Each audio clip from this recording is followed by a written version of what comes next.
Joining me today is the award-winning journalist and best-selling author, Katie Couric.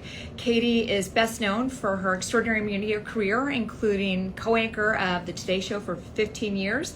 She was a record breaker, including her time at CBS News as the first solo female anchor of a network evening news broadcast. And since then, she's built an extraordinary media empire under her own name. Today, we're going to talk about how she's navigated critical junctures in her path-breaking career. We're going to talk about her latest book, her memoir, Going There, the lessons she's learned in her career, and some of the insights she also learned in writing that memoir. So with that, I'm going to bring Katie into the conversation. Feel free, everyone, to ask questions of Katie. We're going to try to get to as many as possible as well. I see Katie just now. Let's see if this works. Here we go. Okay. Hi. Hello, how are you? Moira, I'm good. I'm just readjusting this because I think I have too many books on my dining room table. Hi.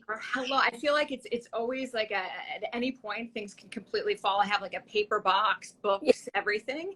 And then I always say with Instagram Live, I'm like, I have no idea what's going to happen. I have no idea if it's actually going to work. So it's good to see you. Nice to see you. Thank you for doing this. This is so nice of you. And yes, it's funny because I do a lot of Instagram lives, and some people who don't do them very much are basically like, yeah, hi, Moira. And they're sort of, but at least I've learned how to keep the phone stationary. So that's good. I sometimes can't even find the people on there. I'm like, where are you? No, that's invitation. Like it is after all these years with Instagram Live, they still like to keep us on our toes. right. Well, what's nice is now you can have more than one person for a conversation. And I'm going to be talking to Neil Katyal this afternoon about the threat to reproductive rights in this country because of that leaked Supreme Court decision and some of the rhetoric and language being used by Justice Alito. So I'm going to be talking to Neil, who's a constitutional law scholar, about that. And, you know, I'm so happy to see you be using this kind of technology because the media landscape has changed so dramatically. And just as there's disintermediation between brands and consumers, we've seen it take over the media industry as well. And I think it's just a really interesting development in terms of the kind of the kinds of conversations you can have without necessarily being under the auspices of a big news organization. I want to get into that because the media, as you said, is going through a time of huge volatility and transformation, like every industry. But you've navigated a 4-decade career across these different chapters of the media industry, and we're often on the front lines of pushing the status quo and driving innovation. And right now, with your own media company, there's nothing you don't do. You do newsletters, podcasts, documentaries, scripted series, and the like. How do you think about this new dynamic in terms of your voice, and what's been the biggest stretch or change for you as a journalist now that it's the Katie Couric platform and not, as you said before, some established entity?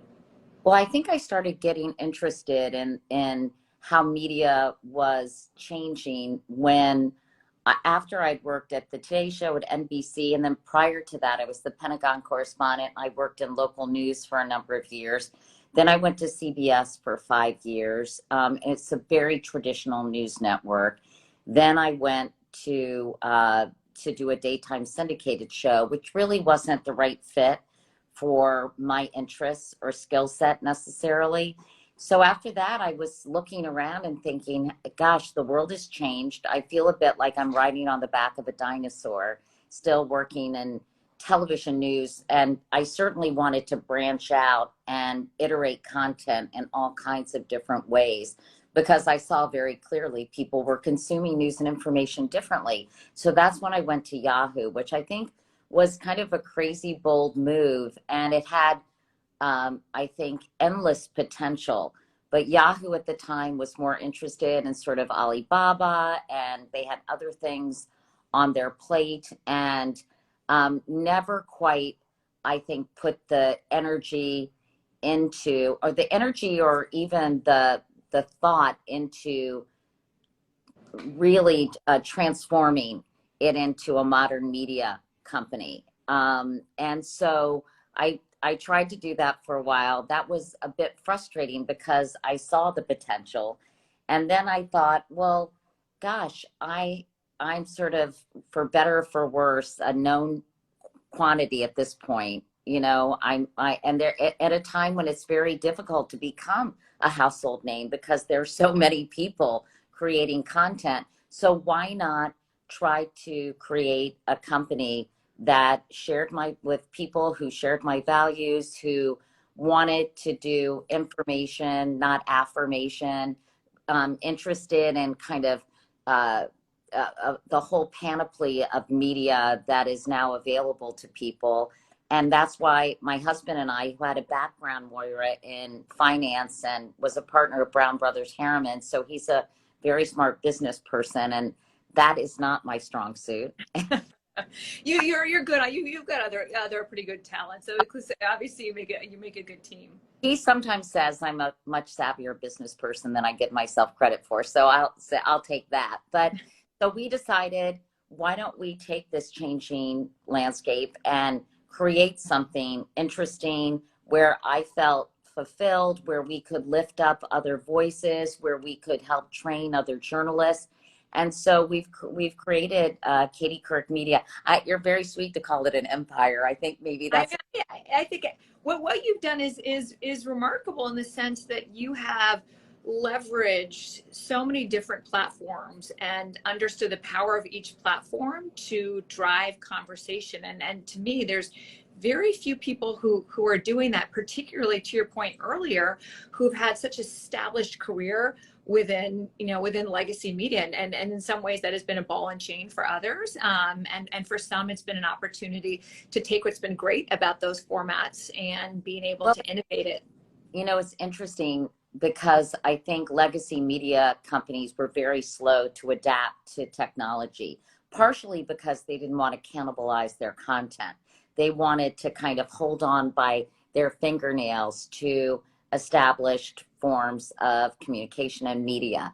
And that was always very frustrating. I remember being at CBS. I mentioned this in my book, and the number 2 guy at CBS, of course it was a guy, said to one of my producers, "I think it's beneath the anchor of the CBS Evening News to be on the Twitter." Now, I think Twitter is problematic for a lot of reasons that developed later on in terms of establishing echo chambers and using it for other members of the media instead of trying to educate the public. And but at the time, it was a fairly new platform and a powerful one to create, to draw attention to the kind of the primary product, if you will. And I remember also vividly when I was at CBS, and this was from 2006 to 2011, someone there said to me, "The future is mobile." And I'll never forget that. And I remember thinking at the time, iPhones didn't come along till 2008. And I remember thinking, what? How could that be? Mm-hmm. I might have even had a flip phone or a BlackBerry by then. But he was so prescient, and it's really true that this rectangle we're talking to right now has in many ways replaced the one that was in our living room and bedrooms, particularly for young people. I think older Americans are still entrenched in television. People, unfortunately, my age, we're older, but all you have to do is look at the advertisements on the evening newscast to get a clue as to who's watching it. It's, Depends and Preparation H, and, nothing against older Americans because I am one, but it's clear young people have gravitated to much different forms of staying informed. As you talk about this evolution of media, and you talk about the evolution of your approach to driving conversations, and I want to get to your book, your memoir, in just a minute. Before your journalism was leveraging your voice on behalf of established platforms. To your point earlier, stories and conversations still through the lens of a bureaucratic structure and more formal and more people dictating what the news was. Was that an evolution for you to find your voice, in the sense that going straight to the audience? Was there any change or shift for you in terms of no longer having these quote unquote gatekeepers, the ability to go straight to your audience? I think, I always pushed for having a strong voice wherever I was. When I was offered the job on the Today Show, I said I would only take it if there was a 50-50 division of labor between me and Bryant Gumbel. And at the time, the male had traditionally been clearly in charge, and the woman was sort of the second banana. And I said, I've worked in local news, I've covered the Pentagon. I think that representation really matters, and the images we project into the public help shape our national consciousness. And I very much wanted to have equality on that show. I remember the president of NBC News saying, well, how about 51-49? And at that time I said, okay, I'll take it.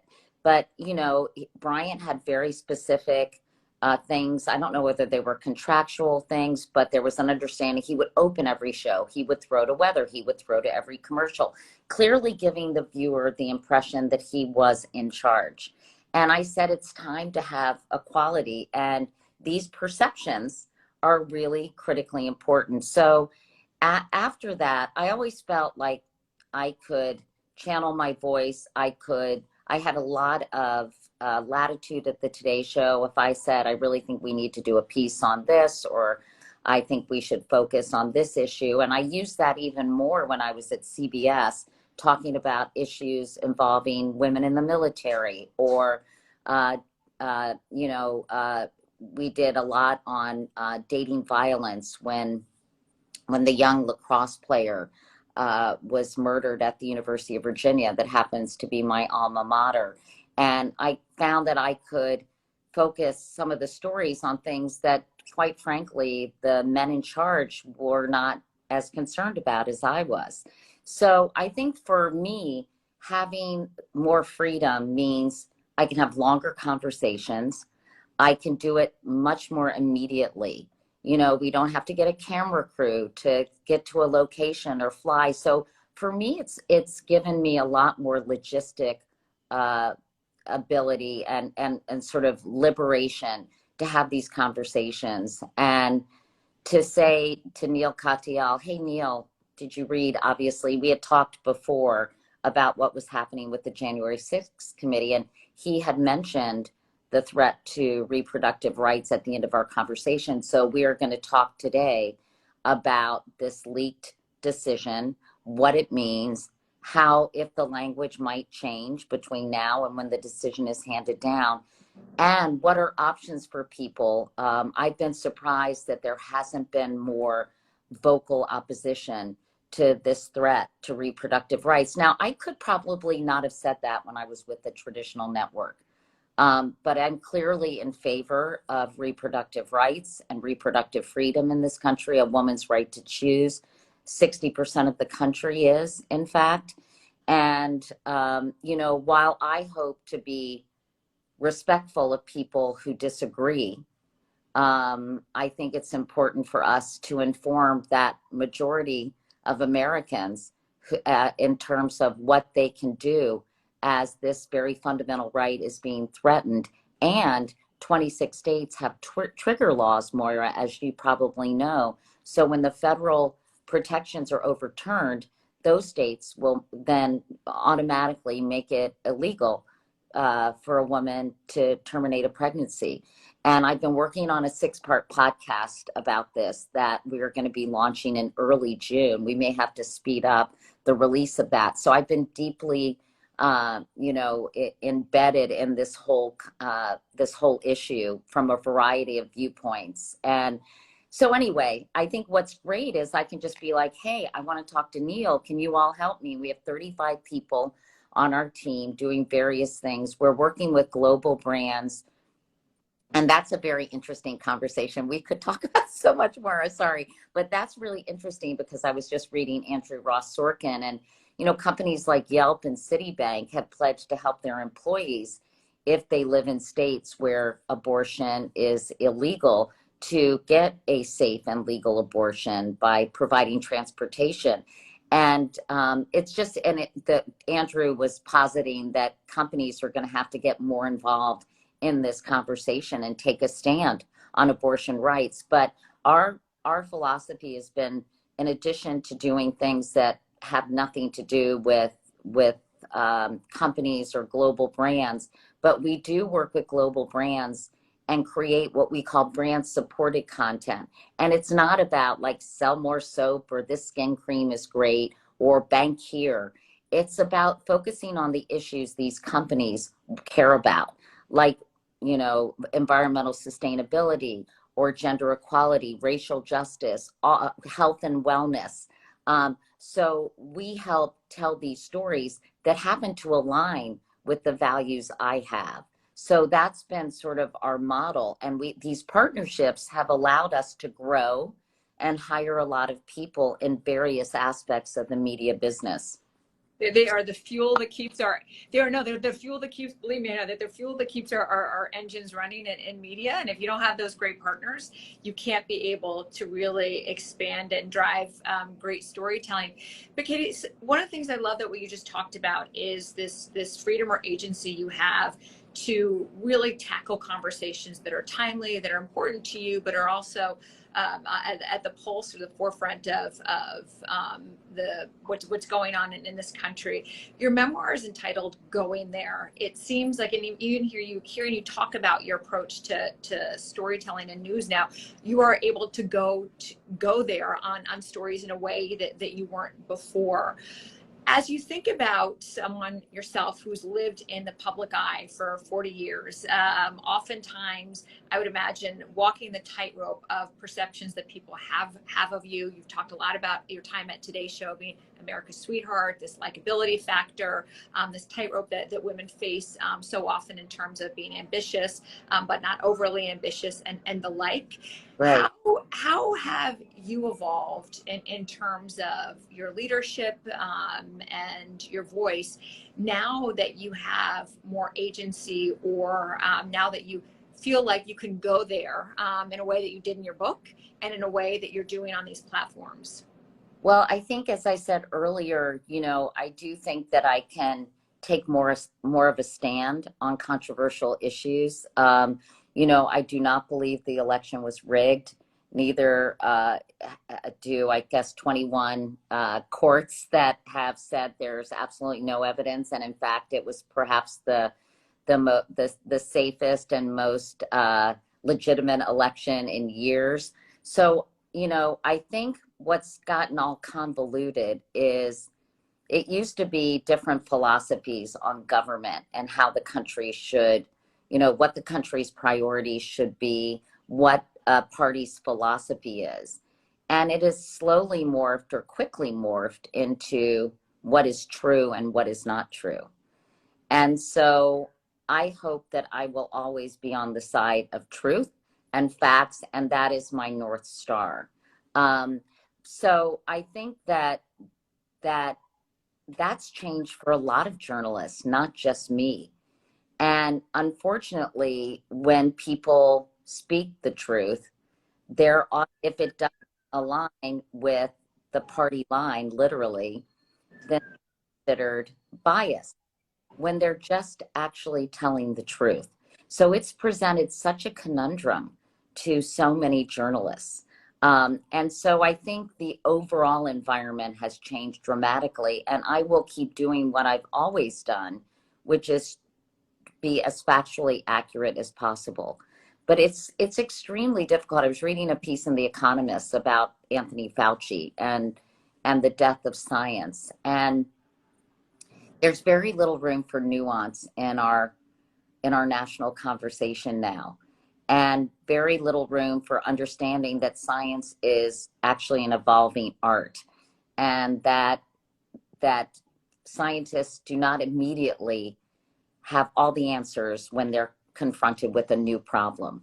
And so the environment is just really tricky right now. But I hope, you know, I hope that I provide information and guidance and some kind of enlightenment so people can have informed opinions instead of opinions without portfolio, which I think is what we're seeing so much in the country. Sorry, that was like a big kind of preachy speech. But anyway, so I think that it just allows me to use sort of my North Star and say, hey, we're not paying attention to this, and we need to. I mean, I thought we weren't paying enough attention to this threat to reproductive rights. That's why I embarked on this 6-part podcast, which is very, inclusive of all the issues from the history to what will happen if Roe is overturned. And so I'm able to say, hey, let's do this. I'm able to say, I think we should interview Bill Browder, because no one knows Putin better than Bill Browder. And I think I was the first to interview him about what is going on in Putin's head. So I think I can just use the wealth of experience I've had and all the contacts I've made, and the fact that I think people know when I'm doing an interview with them that I'm going to be prepared. I'm going to hopefully ask smart questions, and I'm going to be respectful. And I have this wealth of experience and a body of work, if you will, to back that up.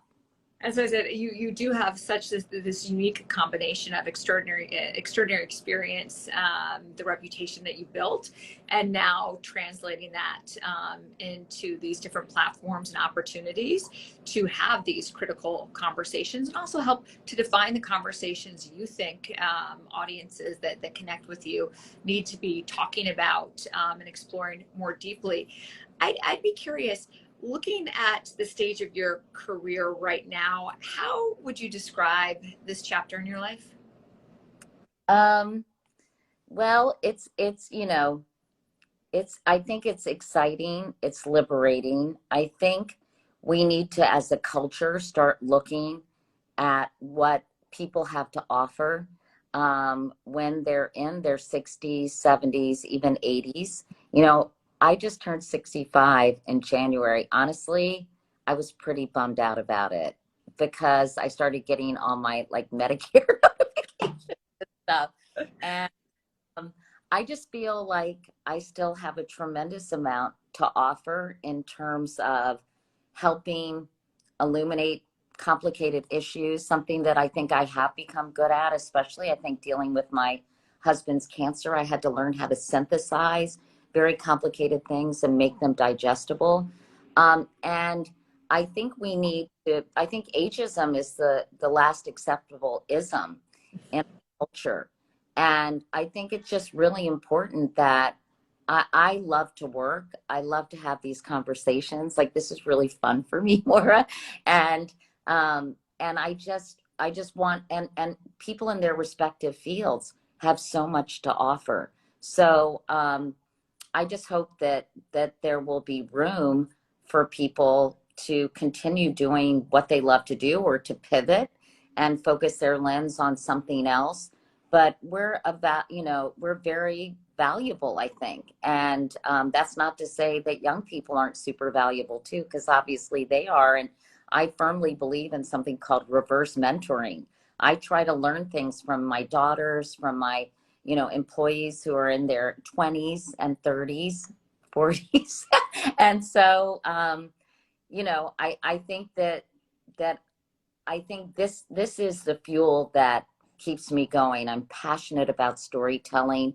I'm passionate about helping people understand this complex world we're living in. I'm passionate about helping people figure out a way to channel their anger or their passion about different subjects. So I think being an entrepreneur is very different, because I had these big organizations with with a lot of bureaucracy, but also along with that bureaucracy comes a lot of personnel that helps support your work. And so, I've had to be scrappier, and but I have this great team of people. Being an entrepreneur is is really exciting, but really hard. And I think one of the biggest challenges is finding the people who share your vision. I interviewed Ina Garten, and I said, how do you find people you want to hire? She said, I hire happy people, because you can teach anybody about cheese, but you can't teach people to be happy. I'm not sure if like that happy is the number one thing, but somebody who really cares. John says when he was hiring, his whole career, sorry, running out of juice, I would take someone who really cared over some, Ivy League guy who thought they had all the answers or she had all the answers. Somebody who's really driven and really cares. Last question for you, Katie. You wrote your incredible memoir, best-selling memoir, Going There. You have had this remarkable career. When people are looking at your life, your career, how you navigated the personal junctures and the junctures in your personal life as well, what would be the one takeaway you hope that they would walk away with in terms of the story that you represent, or the lesson they can be learned from how you've navigated your own life? I think it probably would be twofold. Hopefully there are a couple lessons in the book, about persistence, because I was certainly not told, oh, you're going to be a big star kid. I had to really fight against type, I think, and establish my credibility, and, show people that if you're short and outgoing and have a decent sense of humor or friendly, that doesn't automatically mean that you are somehow, an airhead or a lightweight, right? And I think that there's a lot of,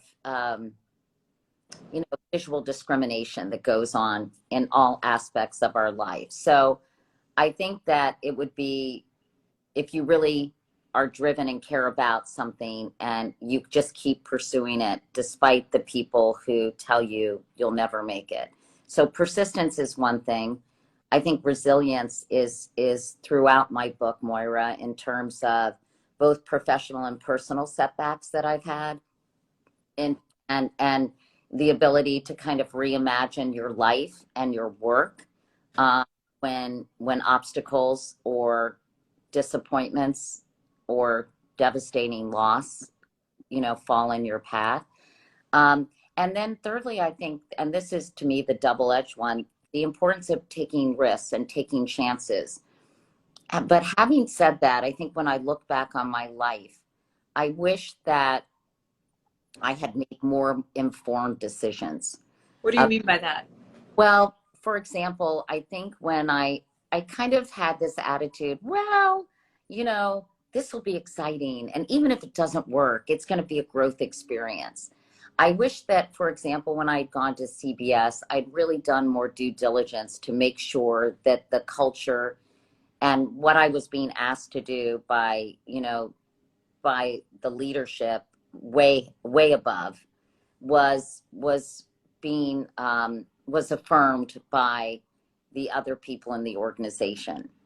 And so I think I wish that I had honestly better representation that would have been able to suss that out a little bit more, that I had gone about, meeting with some of the various leaders in the organization to kind of sense that this was a welcome development in their view, or something that was being kind of forced upon them.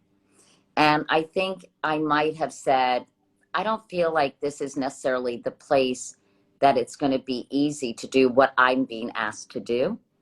And so I think I totally still believe it's important to take risks and try new things. But I also think you need to be, as Cy Sims used to say, an educated customer. What did he say? An educated consumer is our best customer. I think you need to be really educate yourself on all aspects of the decision, and really think long and hard, and also really imagine, well, if this doesn't really work, am I going to be okay with that? Or what is the price I'm going to have to pay for that? And, no one has a crystal ball, but I do think if you equip yourself with all those things and really consider them seriously, that's a good idea. Well, yeah, those are sometimes the most sobering conversations to have with yourself. Right. But to your point, that's how you make calculated risks, right? Yeah. That's how you can never avoid some of the inevitable curveballs that are part of life. But at least at times you can be more thoughtful around avoiding some of those valleys, that come after the peaks in our career. Calculated is an extremely important part of that risk. And I think probably at times in my career, I wasn't calculating enough. Well, that's very well said, and I think especially for women, that is very, very good advice, because it is. I think we have so many women have career ambitions, and plans for themselves, but it does require that thought and that calculation, and no one is going to do it for you, right? No one is going to read your mind and It's just true. take you along and say good job. It does really put it on your shoulders, and hopefully other people along the way can support you. Well, Katie, thank you so much for the insights that you shared. I really have loved just watching the way in which you brought your voice and your journalism and your point of view across so many different platforms, and the conversations that you're driving. So we will all be following them later today and the weeks and months ahead. But most importantly, thank you for joining us here today.